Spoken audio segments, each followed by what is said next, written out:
Pukul 2 dini hari, RS Bayangkara kosong seperti doa yang lupa alamat. Lampu koridor menyala pucat, jam dinding berjalan pelan, dan pendingin ruangan menyanyikan dengung yang membuat malam terdengar lebih panjang dari seharusnya. Sebelum lanjut ke cerita, yuk isi kehadiran di kolom komentar. Tulis dari mana Anda menyimak cerita ini, dan yang belum subscribe, jangan lupa untuk tekan tombol subscribe, serta nyalakan lonceng notifikasinya, agar kalian tidak ketinggalan kisah-kisah horor menarik lainnya. Semoga semua yang sudah subscribe dan ikut mendukung channel ini, diberikan kelimpahan rezeki, kemudahan dalam setiap langkah hidupnya, dan ketenangan lahir batin. Amin. Bismillah. Mari kita mulai ceritanya.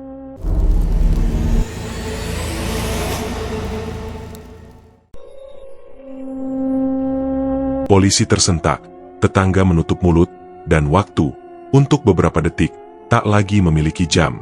Zahra terduduk. Ia tidak menjerit. Ia memeluk ayahnya seperti memeluk malam yang tak mau selesai. Lantai menjadi dingin di bawah lututnya. Wajahnya bersandar di dada Rahman, mencari detak yang baru saja berpindah entah kemana. Ada hangat yang menghilang perlahan, seperti dupa yang kehabisan nyala. Yah, suaranya pecah. Ayah. Air bening turun di wajahnya, bercampur sesuatu yang tak ingin ia beri nama. Namun anehnya, di sela gemetar itu, bibirnya membentuk garis yang bukan tawa, bukan pula tangis. Sebuah senyum rapuh yang tampak seperti pengakuan. Kini rasa sejati milikku. Farid berdiri beberapa langkah jauhnya. Di kepalanya, banyak kata ingin diucap, tapi semuanya jatuh sebelum mencapai lidah. Ia melihat putusnya sebuah garis nasab, dari ayat ke nafs, dari doa kerasa. Dan ia sadar, ada hal-hal yang justru tumbuh di tanah yang seharusnya tandus. Petugas menunduk, membiarkan Zahra menutup wajah ayahnya dengan kain putih tipis. Kain itu segera basah di satu sisi. Zahra membalikannya perlahan, seperti orang yang merapikan sajadah sesudah salat. "Sudah, nak," bisik seorang ibu tetangga sambil meraih bahunya. Zahra mengangguk, tetapi tangannya tetap mengepal, seolah ada sesuatu yang masih ia genggam dan tak bisa ia lepaskan di depan saksi-saksi. Rumah menjadi makam kecil. Angin musim merayap di sela jendela, membawa bau sungai yang asin, dan entah dari mana, wangi melati yang tak pernah diletakkan siapapun. Di dinding, kaligrafi tampak berdenyut oleh cahaya yang goyah, lalu diam seperti batu nisan. Farid mendekat. "Zahra, kami minta maaf," ucapnya tanpa keberanian menatap mata itu terlalu lama. "Tidak ada yang perlu dimintakan maaf, Pak Farid," jawab Zahra lembut. "Semua orang pulang pada waktunya. Ayah hanya mendahului kita." Farid menelan getir. Katanya, "Kami perlu membawa Bapak." Zahra mengangguk, memotong dengan tenang. "Lakukanlah seperti seharusnya, Pak. Jangan risaukan aku. Aku sudah diantar sampai sini." Jenazah dibawa keluar dengan tata krama yang rapi. Langkah-langkah polisi meninggalkan jejak air di papan lantai yang tua. Ketika halaman kembali kosong, rumah terasa lebih luas, tapi juga lebih berat. Zahra duduk di tempat ayahnya tadi, menatap lampu minyak yang masih bernapas kecil. Ia mengambil tasbih Rahman. Butir pertamanya masih hangat. Zahra memainkannya di antara ruas jari. 1, 2, 3. Sampai hitungan tidak lagi angka, melainkan nama. Nama ibunya. Nama ayahnya. Namanya sendiri. Hening bertambah tebal. Di luar, matahari berjalan ke sisi siang yang redup. Zahra berdiri pelan, menata sajadah, menegakkan tubuh, mengangkat kedua tangan. "Allahu Akbar." Suaranya tidak terdengar, tapi tubuhnya mengucap. Dalam sujud, lantai yang dingin seketika terasa seperti tanah pekuburan. Dingin, dekat, dan jujur. Di situ ia berbisik, hampir tanpa suara. "Ambillah yang kau cinta dariku, tapi jangan ambil yang kau tanam di tanganku." Sore menjelang, Farid kembali. Ia berdiri di ambang pintu, tidak melangkah masuk. "Bagaimana kau?" tanyanya. Meski tahu pertanyaan itu selalu telat dan tak pernah tepat. Zahra memutar tasbih sekali putaran penuh, lalu menatapnya. Seperti seseorang yang baru saja diwarisi doa, katanya datar. "Doa. Doa yang tak akan disukai malaikat, tapi akan tetap dicatat." Farid kehabisan bahasa. Ia menatap ruang tempat Rahman duduk pagi tadi dan merasakan seolah satu dinding rumah berpindah ke dadanya. Berat, tetapi menahan semuanya agar tidak runtuh. Zahra, ia memberanikan diri, berhentilah. Kau masih bisa memilih. Zahra tersenyum kecil, senyum yang membuat fajar dan senja bertukar tempat. Berhenti itu pekerjaan bagi yang tidak diberi warisan. Ia mengangkat tasbih, mengulurkan pada Farid. Ambil ini. Bila kau ingin menyelamatkan seseorang, mulailah dari hitungan yang tidak kau mengerti. Farid menatap butir-butir kayu yang sederhana itu. Saat menyentuhnya, ia merasakan denyut yang bukan miliknya, seperti dua orang lain yang menumpang di nadinya. Ia tahu, kalau ia tinggal lebih lama, rumah itu akan mengajarinya bahasa yang tidak diajarkan sekolah kepolisian. Besok, pasar buka, ujar Zahra, seolah mengabari hal paling biasa di dunia. Rezeki harus berjalan. Orang datang lapar, dan aku tahu caranya menenangkan mereka. Dengan apa? Suara Farid retak. Zahra menatap keluar jendela, ke musi yang menggelap. Dengan rasa yang mereka sembah, jawabnya pelan. Dan jika Tuhan menanyakan itu di akhirat, aku akan bilang, aku hanya meneruskan yang dipercayakan. Malam turun seperti surat yang sudah dilipat. Di halaman, sandal-sandal tetangga perlahan menghilang. Zahra menutup pintu, memadamkan lampu minyak, dan untuk sesaat membiarkan seluruh rumah tenggelam dalam gelap yang lembut. Di gelap itu, ia meraba udara seperti meraba wajah, mencari sisa napas terakhir yang mungkin tertinggal. Yah, bisiknya, aku sudah tiba. Dari jauh, suara sungai menjawab pendek, lalu sunyi. Dan pada sunyi itulah, Zahra mengerti. Ada duka yang tidak memerlukan air mata. Ada warisan yang tidak memerlukan tanda tangan. Dan ada rasa yang, sekali diberi, akan terus hidup, bahkan ketika nama pemberinya selesai ditulis di batu. Beberapa minggu setelah semua orang pulang dengan versi ceritanya masing-masing, pasar 26 Ilir kembali berdenyut seperti biasa. Suara tawar-menawar menempel di udara, aroma bumbu dapur berkelindan dengan amis sungai, dan kabut pagi turun setipis kain kafan. Dari jauh, terdengar salawat dari warung kopi yang radio tuanya tidak pernah dimatikan, sebuah upaya kecil untuk menyamarkan sesuatu yang lebih besar dari kata-kata, takut. Di lorong tengah, lapak Zahra berdiri lagi. Meja kayu itu sama, kain putihnya sama, timbangannya sama, yang berbeda hanya tatapan. Orang-orang datang berbaris rapi, seolah-olah rapi bisa menipu sejarah. Mereka berbisik pelan sebelum memesan, menoleh ke kiri kanan, lalu akhirnya membungkuk sedikit ketika Zahra menatap. Ada ketakutan di mata mereka, dan ada sesuatu yang lebih kuat dari takut, rindu pada rasa yang sulit dijelaskan. 1/4 kilo saja, kata seorang ibu, suaranya nyaris tak terdengar. Jangan terlalu berlemak. Zahra menimbang perlahan, gerakannya terjaga, tidak ada yang berlebihan. Bismillah, ucapnya lirih saat membungkus. Ibu itu mengangguk cepat, mata tidak berani bertahan lama, lalu pergi dengan langkah yang tergesa seperti baru saja melakukan sesuatu yang tidak ingin ia kenang. Di belakang ibu itu, menyusul seorang lelaki muda, kemudian remaja berseragam sekolah, lalu pedagang sate yang biasa mangkal di dekat jembatan. Mereka membeli dengan raut yang akrab sekaligus aneh. Akrab karena selalu kembali, aneh karena tak seorang pun ingin mengaku kenapa. Di kejauhan, Farid berdiri setengah tertutup tiang. Ia menyaksikan antrean itu seperti menyaksikan salat berjemaah yang arah kiblatnya entah di mana.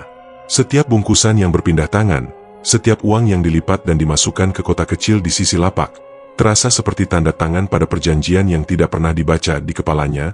Kalimat pendek berputar, jika semua orang tahu dan tetap membeli, siapa yang sebenarnya berdosa? Zahra mengangkat wajah. Tatapan mereka bertemu. Tidak lama, tapi cukup untuk membuat pagi yang lembab itu terbelah. Sebelahnya sunyi, sebelahnya ramai.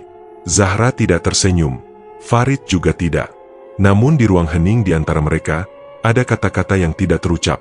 Kau datang untuk menahan, atau untuk mengamini? Farid melangkah mendekat. Assalamualaikum. Suaranya nyaris kalah oleh hiruk pasar.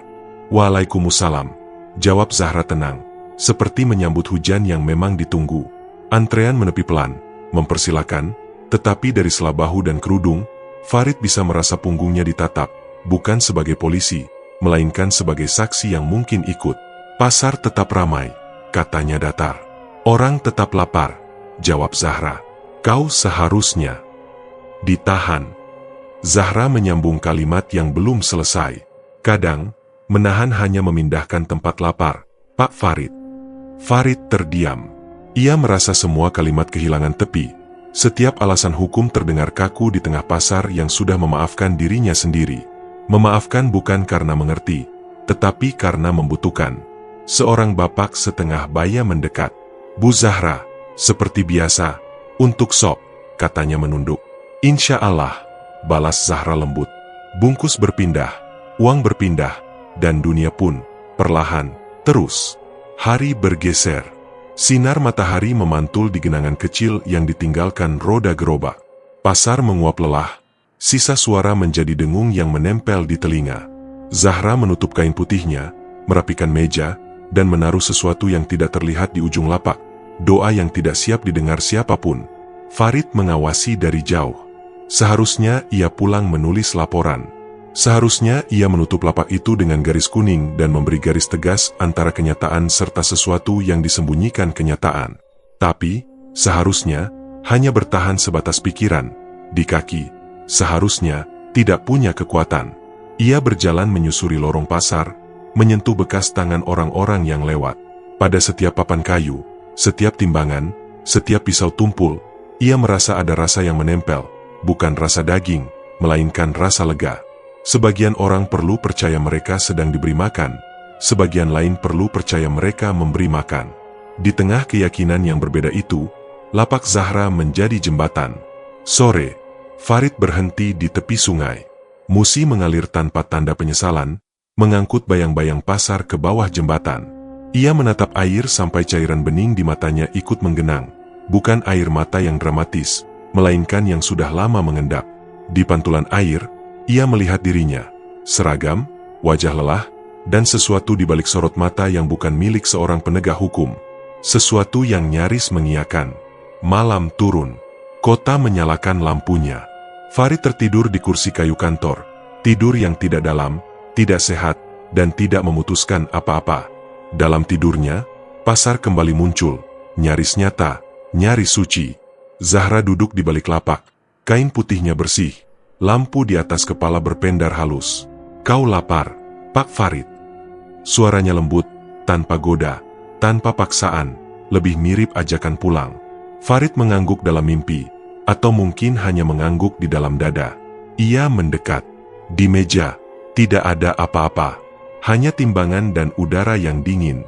Zahra menatapnya lama, lalu berkata, di dunia, rasa paling sulit dihentikan adalah rasa ingin percaya. Aku ingin percaya apa? Bahwa kau bisa menyelamatkan semua orang tanpa kehilangan dirimu sendiri. Farid ingin tertawa, tapi dalam mimpi, tawa tidak punya bentuk. Ia hanya menunduk, dan menyadari timbangan itu bergerak tanpa ada beban di atasnya. Jarumnya naik, turun, naik lagi, seolah mengukur sesuatu yang tak kasat mata, iman yang susut, lapar yang tumbuh, nurani yang menawar. Ketika ia mengangkat wajah, Zahra sudah tidak di balik lapak. Ia berdiri di lorong, memunggungi Farid, menatap ke arah pintu keluar pasar. Langkahnya tidak tergesa, tapi tegas. Tanpa menoleh, ia mengucap kalimat yang mengiris. Jangan ikuti aku bila kau datang sebagai polisi. Ikuti bila kau datang sebagai manusia. Farid terbangun dengan mulut kering. Detak jantungnya tidak karuan. Di dinding, jam menunjuk angka 2:14. Ia berdiri, membasuh wajah, menatap air di wastafel yang mengalir seperti sungai mini. Dan untuk sesaat, ia melihat pasar di sana. Barisan wajah yang setengah percaya, setengah takut, sepenuhnya kembali besok. Pagi berikutnya, ia kembali ke pasar. Langkahnya tidak ringan, tapi tidak bisa berhenti. Di mulut lorong, seorang anak kecil duduk memainkan karet gelang, menatap Farid lalu bertanya polos, "Pak, kalau orang jualan bikin orang senang, itu salah, ya?" Farid tercekat. Anak itu tidak menunggu jawaban. Ia berlari ke arah ibunya yang sedang membeli sesuatu di lapak lain, bukan di lapak Zahra. Pertanyaan itu tertinggal di udara, menjadi tanda tanya yang tidak membutuhkan tanda titik. Ketika Farid sampai di depan lapak, Zahra sudah mulai menata dagingnya. Matanya menemuinya sebentar. Tidak ada salam, tidak ada pengusiran. Hanya penerimaan yang aneh. Seperti pasar menerima hujan, seperti sungai menerima rahasia. Farid berdiri tepat di garis tak terlihat yang memisahkan pembeli dari penjual. Ia sadar, jurang itu, jurang yang selama ini ia kira memisahkan mereka, ternyata tidak selebar yang ia bayangkan. Mungkin hanya selebar sebuah keputusan. Pak Farid, kata Zahra pelan akhirnya, kalau hari ini kau menutup lapakku, kau akan lapar oleh kemenangan. Kalau kau membiarkannya, kau akan lapar oleh penyesalan. Pilihlah lapar yang bisa kau pertanggungjawabkan saat kau memejam mata. Di atas kepala mereka, seekor burung melintas, suaranya pendek, putus, lalu hilang. Pasar kembali bersuara, panci diketuk, uang diselipkan, dan 122 dilangitkan tanpa nama. Farid menarik napas panjang, menimbang sesuatu yang tidak ada di timbangan manapun. Ia tidak berkata apa-apa hari itu. Ia hanya menatap, mencatat dengan cara yang tidak diajarkan di buku, bahwa rasa bisa membuat kota bertahan, dan takut bisa membuat kota bertahan lebih lama lagi. Dan di tengah-tengah itu, seorang perempuan muda bernama Zahra membuka lapaknya. Bukan untuk menang, bukan untuk kalah, melainkan untuk terus. Sebelum berbalik pergi, Farid membiarkan satu kalimat jatuh dari mulutnya, setipis kabut di atas musi. Semoga Allah memulangkan kita ke tempat yang benar. Zahra menunduk, tidak menjawab. Antrean bergerak maju, pagi merapat, dan jurang yang tadi tampak menganga, kini hanya setipis nafas. Nafas yang tersengal di dada seorang polisi yang mulai paham. Kadang yang paling sulit ditutup bukan lapak, melainkan rasa. Malam-malam Palembang menjadi semacam aula tak terlihat ketika kabar itu beredar pelan. Zahra tak lagi sekadar membuka lapak, ia merajut jaringan sunyi yang menyebut diri mereka kurban sosial. Orang kaya membeli rasa untuk menenangkan kesia-siaan hidupnya. Orang miskin makan untuk menunda sedih yang tak punya kalender. Dan di tengah arus itu Zahra berdiri seperti jembatan yang tak meminta nama. Farid menyusup dengan kartu identitas yang ditinggalkannya di laci, menyamar sebagai pembeli, sebagai panitia, sebagai siapa saja yang dibutuhkan agar bisa melihat dari jarak sedekat doa. Namun justru dari jarak itulah ia melihat sesuatu yang merusak definisi hukumnya sendiri. Para relawan yang mengucap basmalah sambil menimbang, para janda yang mengucap hamdalah sambil menerima, dan kota yang entah kenapa tampak lebih tenang ketika perut-perutnya tidak protes. Di sebuah gudang yang berbau asin sungai dan besi yang dipelintir, Zahra berbicara tanpa meninggikan suara, kita hanya memindahkan lapar agar tidak menjadi marah. Dan kalimat itu, alih-alih menampar, malah mendarat lembut di dada Farid seperti ayat yang lupa ditafsir. Ia ingin berteriak, ini salah. Namun lidahnya bergetar oleh pemandangan ibu-ibu yang pulang membawa bungkusan kecil dengan mata yang akhirnya berani bertemu malam. Anak-anak yang tertidur tanpa menagih alasan. Dan lelaki-lelaki muda yang berhenti saling mendorong di lampu merah karena roti hangat masih tersisa di kantong. Pada rapat rahasia pertama, Farid mencatat waktu, kota, dan nama. Tetapi di rapat kedua, ia mulai mencatat napas orang-orang, ritme syukur yang tak meminta pengakuan. Dan pada rapat ketiga, ia menulis hanya satu kalimat di buku catatan dinasnya. Bila hukum hanya menutup pintu, siapa yang membuka jendela? Zahra menatapnya lama. Mata yang dulu ia kira kosong kini memantulkan sungai yang mengalir tanpa bertanya, dan ia mengangguk pelan seperti mengizinkan Farid mendengar bunyi paling jujur dari dalam dirinya sendiri. Di malam paling lengang, ketika radio Musala memutar selawat yang serak, Farid akhirnya berkata, bukan sebagai polisi, bukan pula sebagai pewarta, melainkan sebagai manusia yang hancur rapi. Mungkin ini memang jalan Tuhan untuk menghukum manusia lewat manusia. Dan kalimat itu membuat dunia di sekelilingnya berubah ukuran. Gedung jadi lebih kecil, tikungan jadi lebih dekat, suara air jadi lebih lantang, sementara hati terasa seperti ruangan yang pintunya terbuka ke arah yang berlawanan. Zahra tidak merayakan persetujuan itu, ia hanya menunduk dan melanjutkan hitungan tasbih, sebutir demi sebutir, seolah setiap butir adalah perut yang akhirnya kenyang atau nurani yang akhirnya kalah. Dan Farid berdiri di ambang, sadar bahwa di titik inilah ia telah melewati garis yang selama ini ia gambar sendiri, bahwa kebaikan kadang datang dengan biaya yang tak mampu dituliskan, bahwa kejahatan kadang menyelinap dengan wajah yang mampu menenangkan, dan bahwa keduanya, pada malam-malam tertentu, bisa duduk di bangku yang sama sambil berbagi sepotong sunyi. Palembang tertidur perlahan, jembatan Ampera memantulkan lampu, sungai Musi menutup rapat rahasianya, dan di dada dua manusia yang saling menakar tanpa timbangan, rasa itu menetap seperti doa yang tidak dijawab, bukan karena ditolak, melainkan karena Tuhan tahu. Ada jawaban yang hanya bisa ditemukan ketika kita berani menatap apa yang paling kita benci dari diri sendiri. Malam menutup Palembang seperti kelambu tipis. Di atas Sungai Musi, lampu-lampu memantul panjang, sementara restoran elit di sudut kota itu menutup pintu bagi dunia dan membuka pintu bagi rahasia. Meja tunggal terhampar di tengah ruang, taplak putih, 2 gelas, pisau berkilap, dan lilin kecil yang apinya seolah menahan napas. Zahra datang tanpa suara. Gaunnya sederhana, rapi, dan asing pada tubuhnya sendiri, seperti doa yang kebetulan melewati mulut yang letih. Farid berdiri sejenak di ambang, menanggalkan mantel basahnya, mengukur jarak yang tak pernah benar-benar selesai antara mereka. "Silakan duduk, Pak Farid," ucap Zahra. "Tenang, bersih dari nada apapun." Farid duduk, tapi punggungnya tidak pernah benar-benar menyentuh sandaran. Di balik kaca dapur terbuka, terdengar suara wajan menyapa api. Aroma bumbu, tidak berlebihan, merayap pelan, membawa kenangan yang tidak punya alamat. Zahra menatap piring, menggeser sendok, merapikan serbet.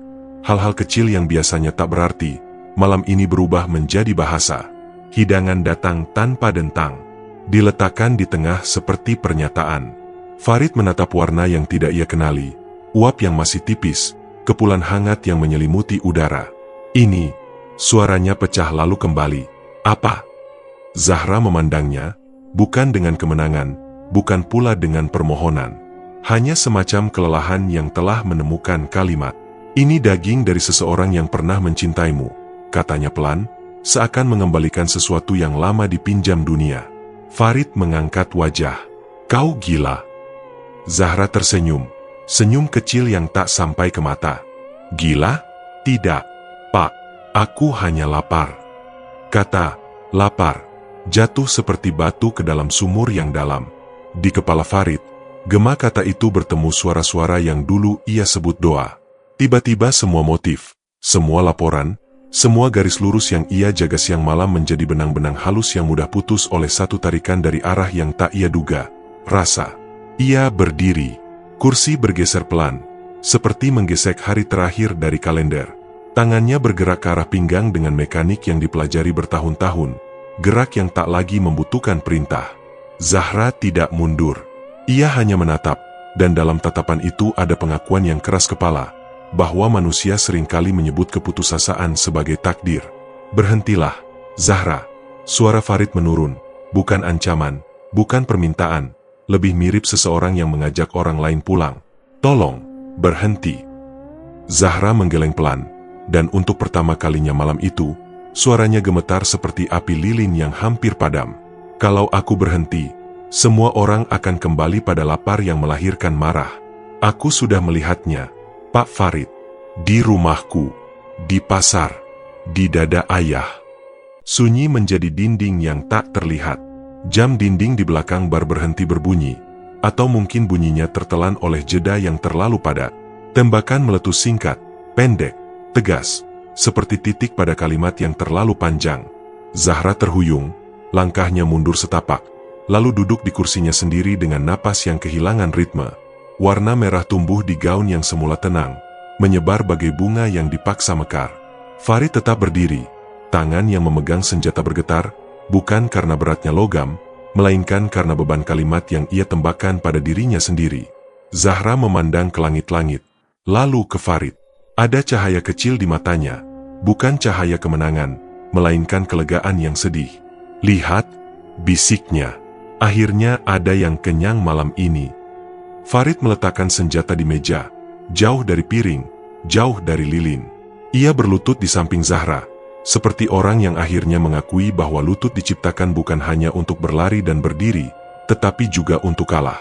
"Maaf," katanya. Sederhana, tanpa taktik, tanpa seragam. Zahra menutup mata, membuka lagi, seolah menimbang apakah malam ini patut diingat. "Jangan minta maaf padaku," ujarnya. "Simpan untuk dirimu sendiri." Di luar, angin Sungai Musi menyentuh kaca. Di dalam, lilin memendek dengan sabar. Restoran itu terasa seperti masjid kosong sesudah tarawih. Wangi, rapi, dan terlalu sunyi bagi manusia yang terbiasa berisik. "Zahra." Farid menatap piring tak tersentuh, menatap meja, menatap dirinya di pantulan gelas. Kalau ada surga untuk orang yang tersesat, semoga kau sampai lebih dulu. Zahra tidak menjawab. Bibirnya bergerak kecil, mungkin doa, mungkin nama, mungkin cuma sisa napas yang menolak menjadi dingin. Di sudut, jam dinding kembali berdetak, pelan, lalu biasa, seolah pekerjaan dunia memang untuk terus melanjutkan sesuatu yang tak sempat ditutup. Ketika langkah-langkah akhirnya datang dari arah koridor, suara tumit, kain, dan perintah yang tidak jadi diteriakan, Farid berdiri pelan, menatap ruangan yang baru saja menjadi saksi, piring yang tidak pernah dipilih, lilin yang bersedia habis untuk menerangi siapa saja, dan meja yang akan selalu mengingat beratnya sepucuk senjata yang diletakkan di atasnya. Ia menatap sekali lagi wajah Zahra, bukan untuk menahan, bukan untuk melepas, melainkan untuk menerima bahwa beberapa kisah hanya punya akhir yang terlihat dari jauh. Lalu ia menutup matanya sepersekian detik, seperti orang yang memaksa dirinya percaya pada pagi di luar, Palembang tetap berkilau, sungai tetap mengalir, malam tetap bekerja. Dan di antara dua manusia yang sudah saling menghabiskan kata, tinggal tersisa satu hal yang tak bisa mereka rubah, bahwa lapar kadang datang dengan 1000 nama, sementara kebersihan hati hanya punya satu, dan malam ini, keduanya tidak bertemu. Pukul 2 dini hari, RS Bayangkara kosong seperti doa yang lupa alamat. Lampu koridor menyala pucat, jam dinding berjalan pelan, dan pendingin ruangan menyanyikan dengung yang membuat malam terdengar lebih panjang dari seharusnya. Di ruang otopsi, tubuh Zahra terbaring tenang, dibungkus putih, disaksikan catatan, dan diserahkan kepada prosedur yang selalu yakin pada kesimpulannya sendiri. Petugas jaga menandai formulir, menulis jam terakhir, lalu menutup buku dengan suara pendek. Di atas meja baja, lampu sorot menatap seolah ingin memastikan tak ada lagi yang tertinggal di dunia ini selain sunyi. Hanya itu, sunyi. Menjelang subuh, seorang perawat membuka pintu untuk memeriksa suhu ruangan. Ia berdiri di ambang, memandang beberapa detik, cukup lama untuk mengingat kembali urutan kerja, kemudian merasakan sesuatu yang tidak bisa ia jelaskan. Ruangan terasa lebih luas. Bukan karena ia melangkah mundur, bukan karena meja bergeser, hanya lebih luas. Ia mendekat, menatap kain putih, menatap label kaki, menatap ketiadaan. Meja itu kosong. Tidak ada bau, tidak ada jejak, tidak ada suara. Hanya dinding di belakang meja, dan tulisan yang tidak ada di sana beberapa menit sebelumnya. Garisnya tipis, tidak meledak-ledak. Seperti kaligrafi yang lupa belajar sabar. Rasa sejati tidak mati. Ia berpindah. Perawat menutup mulutnya. Detak jam tiba-tiba terdengar keras, seperti memukul dadanya sendiri. Ia memanggil, orang-orang datang, prosedur dinyalakan, lembar-lembar formulir mendadak penuh kata yang tidak berani menatap maknanya sendiri. Di luar, adzan subuh memanggil. Di dalam, nama itulah yang menjawab. Beberapa hari kemudian, Pasar 16 Ilir menetapkan ritmenya sendiri. Palembang memulai pagi seperti biasa, air sungai Musi mengirimkan kabut, jembatan menahan kendaraan dengan sabar, dan lorong-lorong pasar membentangkan kain terpal warna-warni seperti payung yang menampung segala yang ditumpahkan kota. Tawa kecil, cemas kecil, harap kecil. Para pedagang menata dagangan, pembeli menimbang alasan, dan radio warung memutar ayat-ayat yang menguatkan orang-orang agar tetap. Di ujung lorong kanan, sebuah lapak baru terbuka. Meja kayu, kain putih rapi, timbangan tua yang jarumnya berdiri dalam sopan. Di papan nama sederhana, daging segar Bu Zahra dari tangan yang disucikan darah. Orang-orang berhenti. Ada yang berdeham, ada yang menatap cepat lalu berpura-pura tak melihat. Ada yang, tanpa sadar, menarik napas lebih panjang. Seorang ibu berbisik pada tetangga. Siapa? Tetangganya menggeleng. Entahlah, tapi tertib benar caranya menata. Mereka belum maju, tetapi pasar selalu mengajarkan satu hal. Rasa ingin tahu tak pernah kalah oleh takut. Lapak itu dijaga seorang pria berjanggut rapi. Gerakannya hemat, tidak berlebihan. Setiap lipatan kertas, setiap ayunan berat timbangan, seperti sudah digarap oleh tangan yang lama menghafal. Kamera CCTV di sudut tenda memantau lorong, menangkap potongan waktu. Orang datang, orang menahan diri, orang mendekat. Zoom diperbesar beberapa tingkat, gambar menjadi tajam, piksel-piksel menyatu jadi wajah. Wajah itu dikenal kota. Wajah itu mengenal kota lebih dulu. Inspektur Farid. Ia berdiri tenang dengan tatapan yang tidak lagi tajam, melainkan bening seperti air yang paling sulit dinilai. Tidak keruh, tidak jernih. Kuping-kuping pasar merapat, mulut-mulut pasar belajar diam, dan kaki-kaki pasar pelan-pelan mulai antre. Tidak ada yang memberi aba-aba. Rasa memberi aba-aba. Farid menatap papan nama, seolah membacanya untuk pertama kali. Di bawah napas, ia mengucap sesuatu yang hanya ia dan Tuhan yang dengar. Jika setiap laparku adalah kalimat, biarlah kalimat terakhirku adalah pulang. Seorang anak kecil maju paling dulu, di belakangnya ibunya mengangguk ragu.